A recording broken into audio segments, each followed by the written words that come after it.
আমি সহজ করার চেষ্টা করছি কিন্তু হয়তো পারছি না, এটা আমার ব্যর্থতা। এক কথায়, যদি আমরা কবরের প্রথম প্রশ্নের উত্তর দিতে চাই তাহলে আমাদেরকে অবশ্যই তাওহীদের উপর থাকতে হবে, শিরকে যাওয়া যাবে না। প্রিয় ভাইরা, শিরকের পাপ থেকে আজকে তওবা করে ফেলবেন। আল্লাহ জেনে না জেনে জীবনে যত শিরক করেছে আল্লাহ মাফ করে দাও, আমিন। এবং আগামী দিনগুলোতে শিরকের পাপে লিপ্ত হয় না।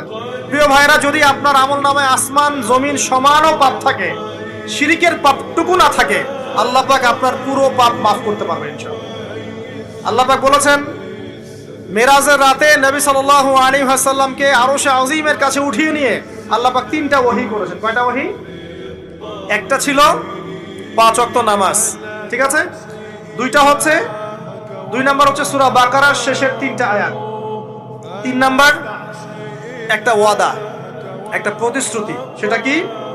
হে মুহাম্মদ সাল্লাল্লাহু আলাইহি ওয়াসাল্লাম, তোমার উম্মতের মধ্যে কেউ যদি আসমান জমিন সমান পাপ নিয়ে আমার সামনে হাজির হয় কিন্তু আমার সাথে কাউকে শরীক না করে, শিরক না করে, তাহলে আমি আল্লাহ তার সামনে আসমান জমিন সমান ক্ষমা নিয়ে হাজির হব, মানে মাফ করে দেওয়া হবে ইনশাআল্লাহ।